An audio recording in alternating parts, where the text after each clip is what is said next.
So far away, Nisha, what's the last piece of tie-in merchandise you bought? I don't know if you heard of the channel Unus Annus. I'm shaking my head for this one now. It's basically a YouTube channel that lasted a year. Oh. So they pushed a lot of merch. What a hero. Get in, get out, I respect that. Eat, Pray, Love is a movie based on a book all about how awesome it is to be rich, white, and have sex with Javier Bardem. All things I would have assumed people would have known already, but whatever. Anyway, the film is ostensibly about finding happiness through experiences, not things. A lesson the people making the movie heroically ignored in favour of slapping a bunch of Eat, Pray, Love branding on a bunch of shit they sold the public. So I'm not too familiar with this film, Eat, Pray, Love. Okay, well, Eat, Pray, Love is all about a rich white lady called Elizabeth Gilbert who seemingly has everything but still feels unhappy and unfulfilled. So she's basically the female version of Edward Norton from Fight Club, only instead of fighting Jared Leto in a car park to make herself feel more alive, she has sex with James Franco. That sort of person. Yeah. That's another thing, Fight Club is one of those hilarious movies to rewatch, and you see Edward Norton going, yeah, look how much my life sucks as it pans around his very nice apartment that a lot of people are like, that seems great.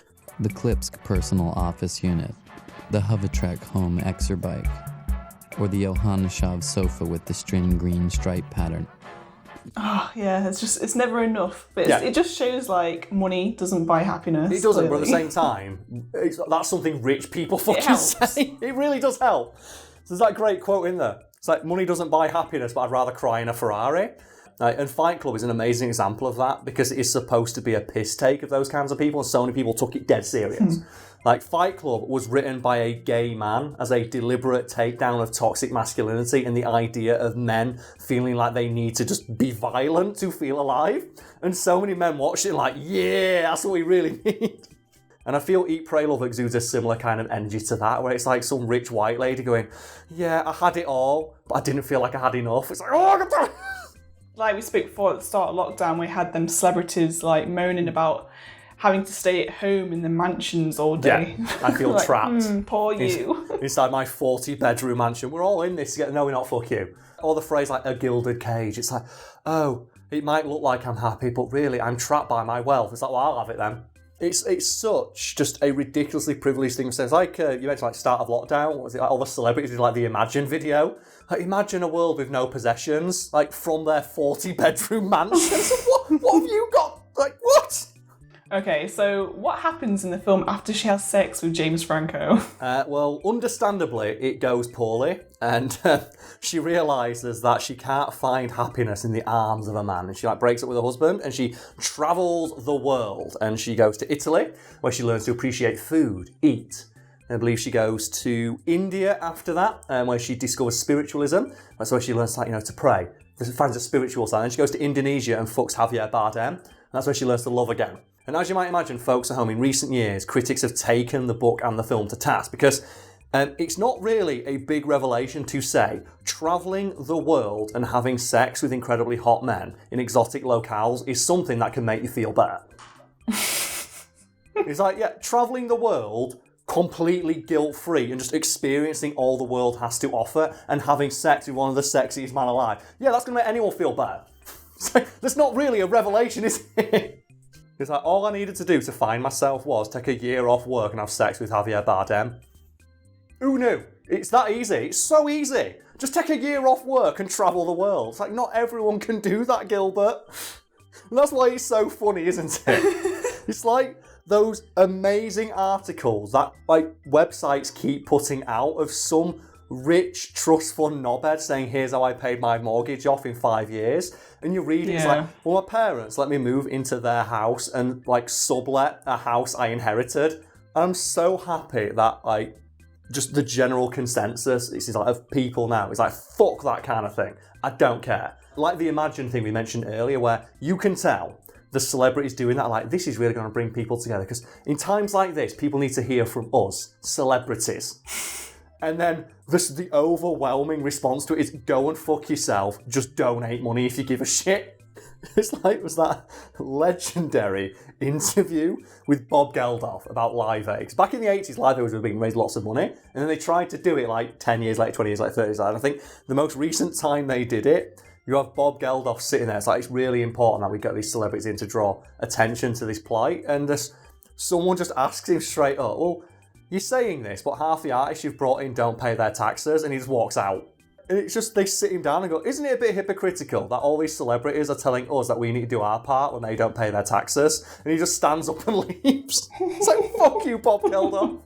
Okay, so it sounds like there's some kind of lesson that the film Eat, Pray, Love tries to teach you. Yeah, not very well, but the overarching lesson of the film is to find happiness in experiences, such as having sex with Javier Bardem, not things. And this being a schmaltzy Hollywood film, it's of course handled in the most heavy-handed manner possible. We have the main character just calling up their friends and saying directly to them, do not buy me a present this year.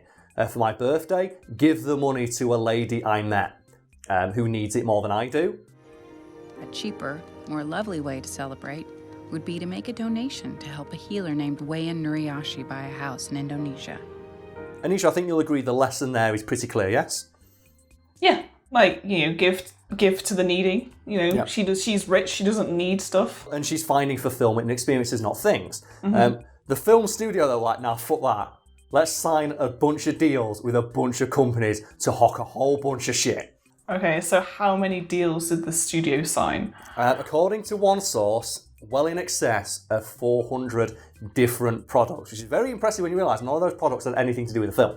Oh. Because obviously the film is about giving away possessions and not like having things. So a lot of the products that they had tie-in deals with were tangentially related to the film at best, which resulted in Eat, Pray, Love stickers being slapped on everything from gelato machines, so you can experience the taste of Italy, and a $400 Indonesian oversized bench. And I get it, it was a popular film, they wanted to cash in on it, but it's so fucking funny.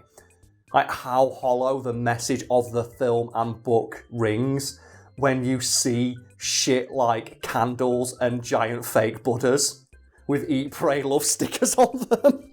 And we'll get to Gilbert's response to all this in a moment, but I need to mention the fact that the Home Shopping Network ran a 72-hour-long sales extravaganza in like tandem with the film. God. Just selling nothing but tie-in Eat, Pray, Love merchandise. Oh God. 72 hours straight of shopping for a film about giving up material possessions and finding fulfillment in experiences, not things. That's so bad. It's so fucking funny. Like, it reminds me a little bit of the Lorax, if you're familiar with it at all. I've heard of it, I've not seen it. Okay, well, it's a film based on, I believe, like a Dr. Seuss book for children. So the lesson is pretty fucking on the nose of just respect nature. And they had a tie-in, like, advertising deal with, like, a car manufacturer who made SUVs. It's like, what? Who struck this deal? It's ridiculous, isn't it? It's like the Olympics, like every year strikes a deal with fucking Heineken and McDonald's. It's like, how? It's about celebrating fitness, and it's like you're being sponsored by fast food and beer. What did the book's author Elizabeth Gilbert think of all this? Well, as you might imagine, like a lot of people were curious, like, what do you think about like all this tie-in merchandise? It's kind of antithetical to the core message of your book and the film. She very sagely pointed out that not everybody can afford to take a year off work. That is true, but what has that got to do with anything? Well, Gilbert followed up by saying, for the people who can't afford to take a year off work and travel and experience the world like I did, maybe buying and owning a candle is close enough. What? What? Nisha, buy an Eat, Pray, Love scented candle and fuck off. Yeah, because that's definitely the same as taking a year off of work and travelling the world. Yeah, a candle. But Nisha, for poor people, that might be enough for them. I'm being sarcastic here. I don't actually think it's, but like it's so fucking funny. It is almost at the level of Let Them Eat Cake. It's fucking hell. God damn it.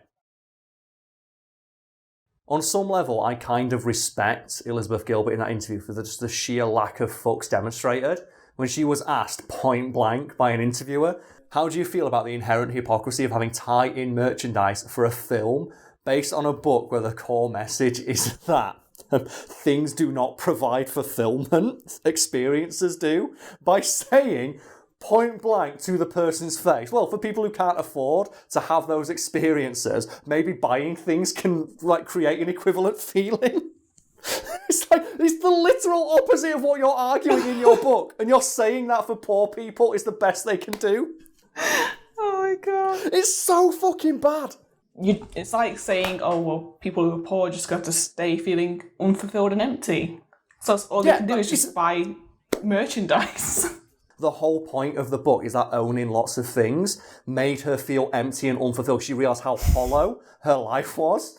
And her response on asking, well, how do you, square putting that message out there, and then selling a bunch of fucking merch related to your book was, well, poor people don't have that option, so I guess it's the best they can do.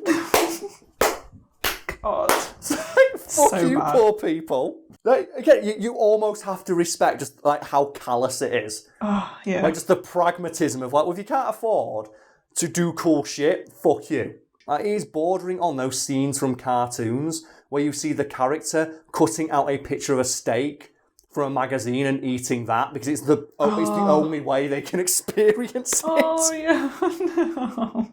So, well, maybe you can't go to Indonesia and experience the world, but if you buy a candle, you can pretend you're there. If you look at a picture, you can pretend you're there. Yeah, but make sure you buy an officially branded one. Yeah. If you don't buy an officially branded one, it's not the right way.